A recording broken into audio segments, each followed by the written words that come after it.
Satu pagi yang gerimis di sebuah kampung kecil di Pamijahan, Bogor, matahari tampak masih enggan menampilkan dirinya secara utuh. Suasana cukup sepi di sini. Seperti juga di kampung Cipatat ini, tempat sebuah madrasah ibtidaiyah bernama Al-Bayan sedang dibangun.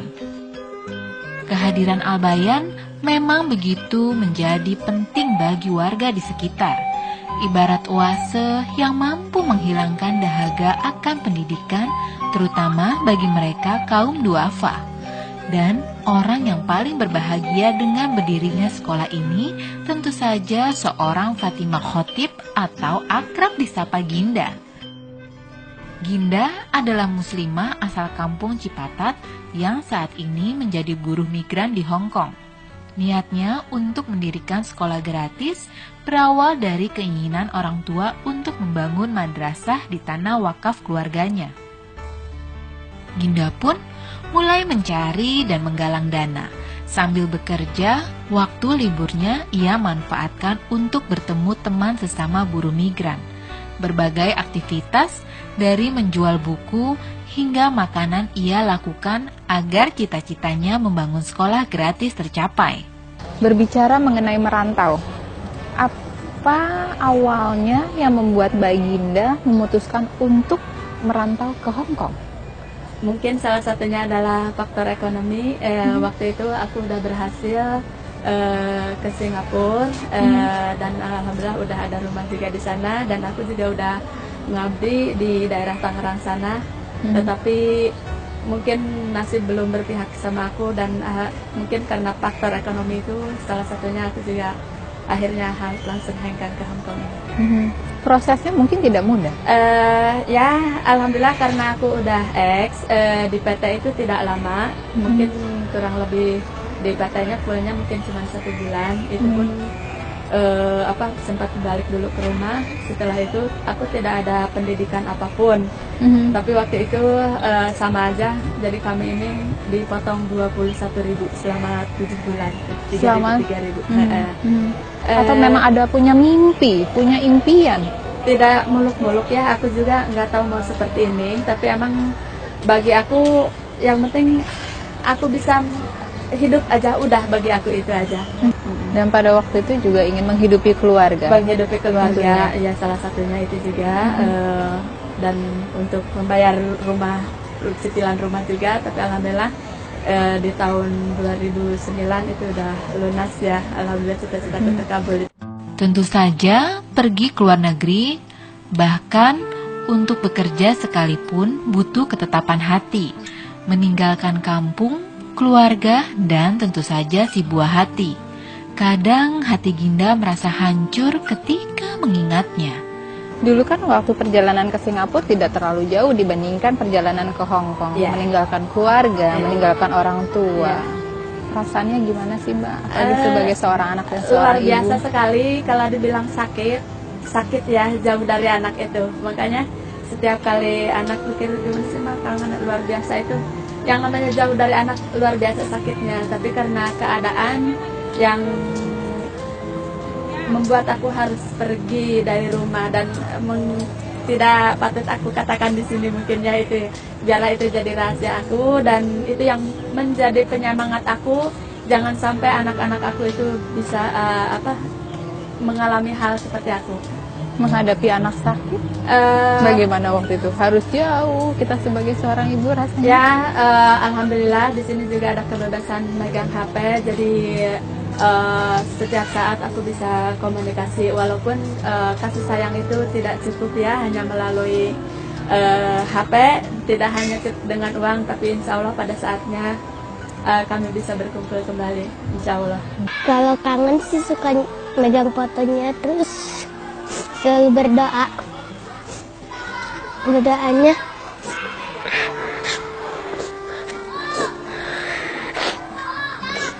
supaya cepat pulang biar bisa kumpul. Ginda, air matamu adalah doa untuk ibumu.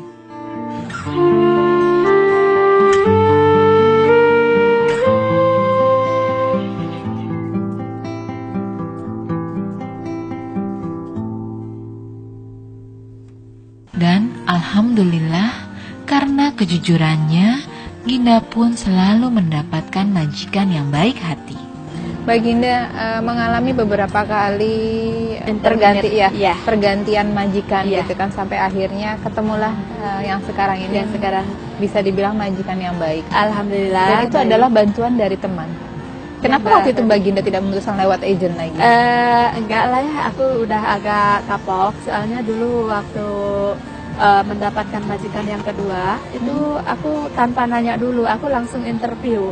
Ketika aku tanya, yang aku tanyakan, apa kamu punya pembantu yang finish kontrak sebelumnya? Dia bilang yes. Nggak taunya setelah aku udah bekerja di rumah itu, orang ini tidak punya pembantu finish kontrak. Nah disitulah dia berbohong. Makanya aku sangat wanti-wanti untuk mencari pembantu ini, untuk mencari majikan ini. Jadi mulai teman ini Mbak Feby, alhamdulillah majikannya katanya baik, terus kita interview, setelah cocok alhamdulillah langsung. Dan sekarang sudah berapa tahun?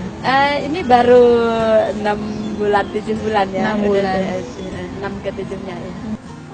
She's doing quite well in here. So the most important thing is he take care of my kids. Okay. Yeah, and then everything from cleaning, cooking, and washing, everything is doing very, really well.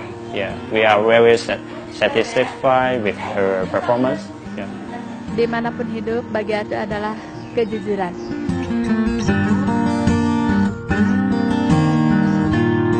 Dulu sewaktu di Singapura itu adalah majikan yang terjahat katanya, karena emang tidak ada pembantu yang bisa finish kontrak. Tapi alhamdulillah di situ dengan kejujuran aku, walaupun dengan air mata ya setiap saat, kadang itu orang marah-marahnya terus, alhamdulillah aku bisa sampai 5 tahun. Bahkan waktu itu aku ditantang sama majikanku, sampai sekarang ada komunikasi juga, kita ada Facebook ya, alhamdulillah. Itu kamu nambah di sini 5 tahun, aku bonus 10.000 Singapura dolar, tapi aku tolak karena waktu itu udah tidak diizinkan lagi. Dan udah katanya menambah 2 tahun aja deh, nggak apa-apa, nanti aku kasih bonus. Aku tetap nolak, tidak mau. Dan luar biasa sekali, sampai anaknya itu tidak malu-malu manggil aku itu sebelum pulang, dia nangis-nangis meluk aku, you are his second mother. Oh ya? Ya, karena emang ibunya ini adalah termasuk bisnis properti, jadi dia tidak ada waktu sama sekali untuk anak. Jadi pagi berangkat, pulang malam. Nah otomatis aku harus menggantikan posisi dia, mulai dari bangun tidur sampai tidur lagi. Padahal waktu itu udah SMP ya, tapi agak sulit sekali di saat aku bangun, ngebangun dia itu sampai 2-3 kali naik ke lantai atas. Nah selain itu juga ya pekerjaan aku di situ sangat-sangat berat sekali. Selain orangnya ada 10 orang, juga ada 4 mobil dan rumahnya 3 tingkat banglo. Tapi alhamdulillah dulu, tapi waktu itu badan aku jadinya tidak seperti sekarang ini.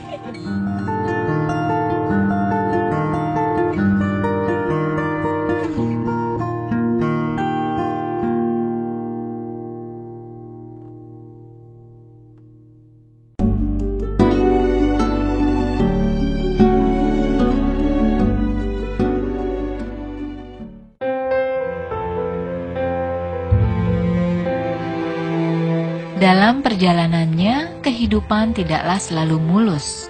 Demikian pula dengan Ginda. Berpisah dengan sang suami adalah kenyataan yang harus dihadapinya saat itu.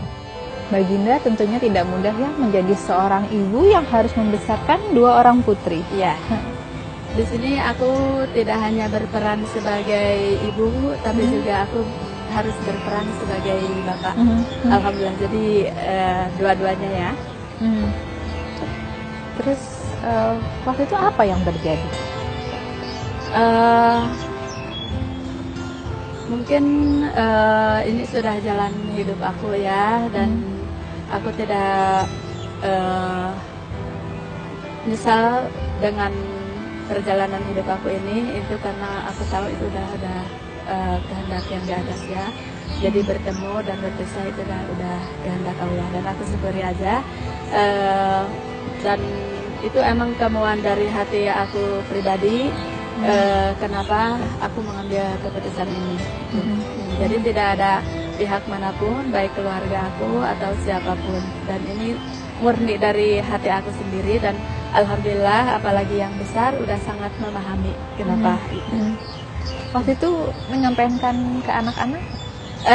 Luar biasa sekali ya, aku selama ini diam, tapi putri aku yang terutama Dila yang udah agak gede ya, dia ketika aku tanya dan kita salah gimana di saat aku nanya itu sedih luar biasa, agak bingung untuk mengungkapkannya, tapi ketika aku ditanya, nah mama sekarang sama bapak seperti ini, oh iya mah lah udah tahu, dengan luar biasa. Dan ini jawaban yang terindah dari Allah, walaupun sempat dia membenci aku kayaknya ya, waktu itu mungkin masih egonya ya, tapi alhamdulillah sekarang luar biasa, dia anak yang membanggakan buat aku, dengan sendirinya dia tahu, dan sekarang yang penting kesana kemari tetap support, dan aku juga ngasih kebebasan putri aku untuk bertemu, itu tidak dibatasi ya, dan untuk bertemu ke rumah juga kita sangat welcome sekali. Jadi intinya tidak ada dendam di hati aku, dan tidak ada rasa sakit hati, dan aku syukuri aja apa yang terjadi dengan diri ini. Ya, rasanya terlalu banyak rahasia dan hikmah Allah Subhanahu wa Ta'ala di sekitar kita. Jika kita mau berusaha untuk memahaminya, bahkan lewat sebuah bencana sekalipun. Dulu aku pernah juga sewaktu di rumah mertua itu di Pangandaran, di saat aku mau salat asar itu, kita sebenarnya lagi nengok. Itu kena bencana, dan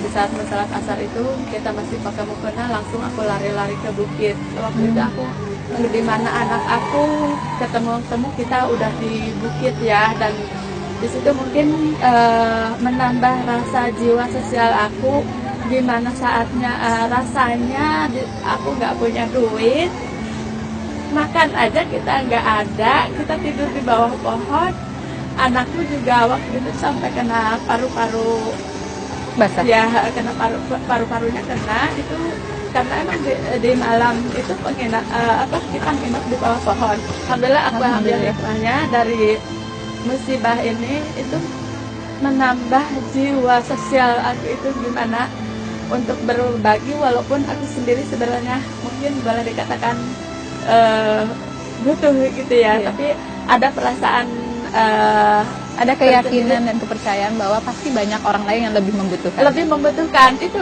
sering aku alami, tapi luar biasa sekali keajaiban itu sering aku rasakan ya. Di saat aku baru niat membantu orang lain, tiba-tiba rezeki lain datang, itu luar biasa sekali. Itu baru niat? Ya baru niat aja, sering banget ini yang aku alami sejak terjun ke dunia sosial ini, luar biasa sekali. Jadi intinya bukannya kita malah memberi, justru kita malah mendapatkan. Itu yang aku rasakan dari keajaiban sedekah ini, alhamdulillah.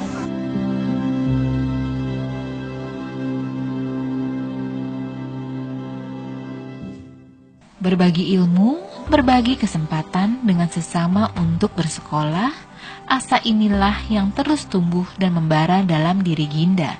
Ginda tak ingin pengalaman masa kecilnya dulu tak mampu melanjutkan sekolah dialami pula oleh anak-anak lainnya. Jadi di saat dulu masih ingat di kelas waktu SD aja aku pengen sekolah, masih ingat nangis di teras itu karena umiku itu gak punya duit 500 perak untuk uang sekolah gitu kan ya. Terus di saat aku lulus SD, aku juga waktu itu 6 tertinggi. Terus aku kepingin sekali mewujudkan cita-cita aku itu menjadi guru ya. Aku ingin sekolah setinggi mungkin. Itu pun sampai nangis dulu, baru sama bapak dimasukin. Itu juga dengan perkenalan dengan salah satu temannya, alhamdulillah aku bisa masuk sanawiyah.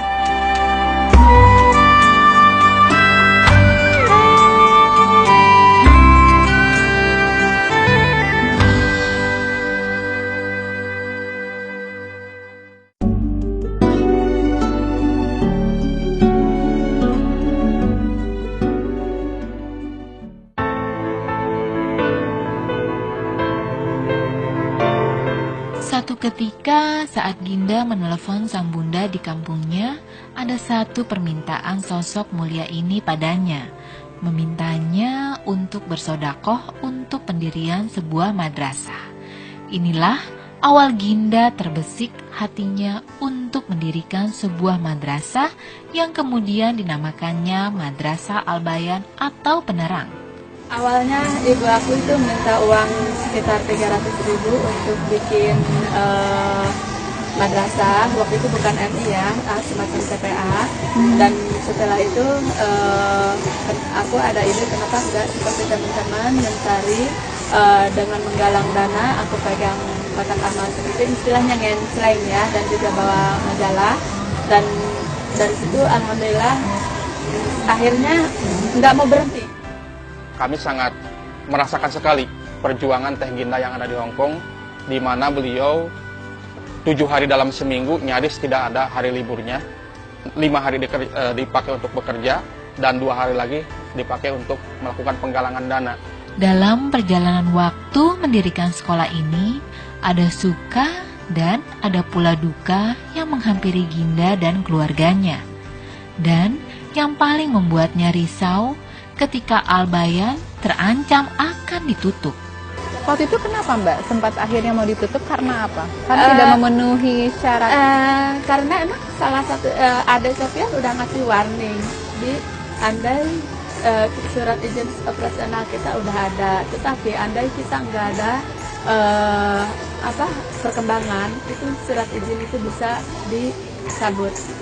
Aduh, rasanya kayak gimana, apa aku harus mengorbankan masa depan anak-anak ini yang mereka semangat sekali untuk belajar, dan di kampung kami emang jauh sekali ke sekolah SD ya, itu rada lumayan jauh. Berbagai cara pun dilakukan Ginda untuk menutupi kebutuhan biaya pembangunan Al-Bayan, termasuk menjual harta miliknya. Udah ada 4 kelas murid, tetapi kelasnya ada 2. Jadi itu bayangkan baru pulang udah pulang lagi, dan uang yang ada itu udah nggak ada lagi di tangan aku ya. Dan dari situ satu-satunya jalan aku menjual tabungan aku, yaitu yang di Hong Kong, tabungan aku dari Hong Kong berupa sawah, sepetak tanah sawah, dan itu aku jual. Walaupun sebelumnya dapat kusir dulu dengan keluarga. Nah dari situ alhamdulillah aku bisa memulai ngebangun sekolah bangunan yang kedua. Dari modal 45 juta itu, setelah aku tanda tangan, aku tidak megang sama sekali uang itu, langsung Ade Sofian lah yang menerima uang itu. Yang ada di belakang saya ini adalah gaji Teh Ginda selama 3 tahun bekerja di Hong Kong. Beliau kumpulkan untuk membebaskan lahan ini dan membuat 2 ruang kelas, walaupun sampai saat ini kondisi bangunannya belum selesai 100%. Saat orang-orang mungkin ngelihat kegiatan aku seperti ini, tidak semudah itu. Banyak sekali yang mencibir, atau mungkin yang curiga, atau mungkin yang malah ngolok-ngolok gitu ya, intinya dipandang sebelah mata. Tapi alhamdulillah berkat pertolongan Allah itu ada, alhamdulillah luar biasa sekali. Allah Subhanahu wa Ta'ala seringkali menyampaikan kasih sayang pada makhluknya dengan beragam cara yang tak terduga. Ketika Ginda dilanda gundah, banyak pihak pun mengulurkan tangan dan bersimpati akan perjuangannya. Waktu kedatangan awal MAI di Hong Kong ini, kita punya teman yang sering berdiri di depan kantor kita untuk menyalurkan zakat dari teman-temannya yang di Hong Kong ini.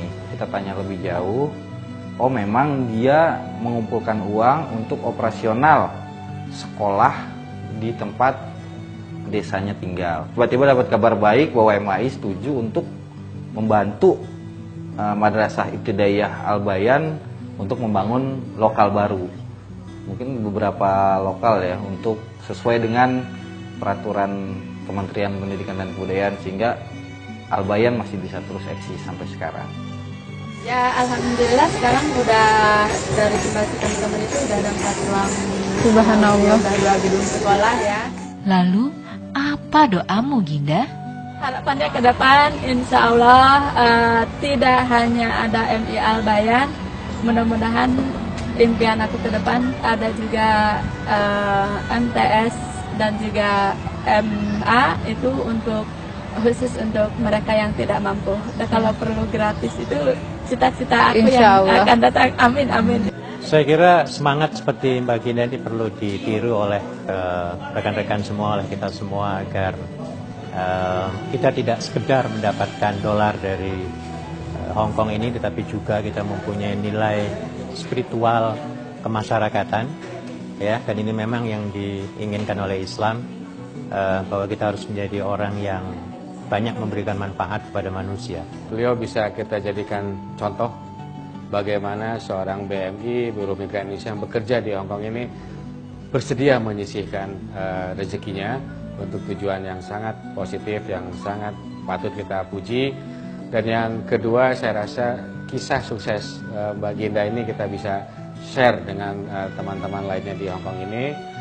Jadi saya kira idea dan apa yang dilakukan Mbak Ginda ini harus ditiru oleh rekan-rekan yang lain, ya, supaya ketika sampai di tanah air dia dapat membangun, mengharumkan namanya dan juga mengharumkan bangsanya. Mudah-mudahan sekolah ini selesai terbangun dan bisa mensejajarkan diri dengan sekolah-sekolah yang lainnya yang sudah maju. Lalu setelah itu Teh Ginda pulang ke sini, bekerja bareng-bareng dengan kami di sini untuk mendidik putra-putri kami. Dengan adanya pendidikan ini, SDM di sana bisa tidak tertinggal lagi seperti desa-desa lain. Itu yang aku harapkan. Dan di sini tidak hanya ada Al-Bayan, ya, kita kan bernaung di bawah Yayasan Ibnu Khatib. Alhamdulillah kita berkesinambungan ya. Ke depan insya Allah mungkin teman-teman guru-guru aku yang suka datang ke Hong Kong, motivator yang suka datang ke Hong Kong, insya Allah support juga untuk Al-Bayan. Insya Allah. Amin, amin, amin. Mudah-mudahan ya Allah mendengar semua doa-doa Amin, Mbak amin, Ginda. amin, ya Allah, ya Rabbal Alamin. Tapi sekarang aku harus pamit. Sebelum pamit, Mbak Ginda juga mau ada acara sebagai pembicara ya? Iya, ini insya Allah Itu kita menjadi udah salah satu ditunggu. kegiatan juga. Ya, ini salah satu dari kegiatan lembaga zakat dari Indonesia. Alhamdulillah aku dipercaya untuk sharing itu insya Allah nanti kita bisa ke sana. Yuk, kita jalan ke sana. Oke.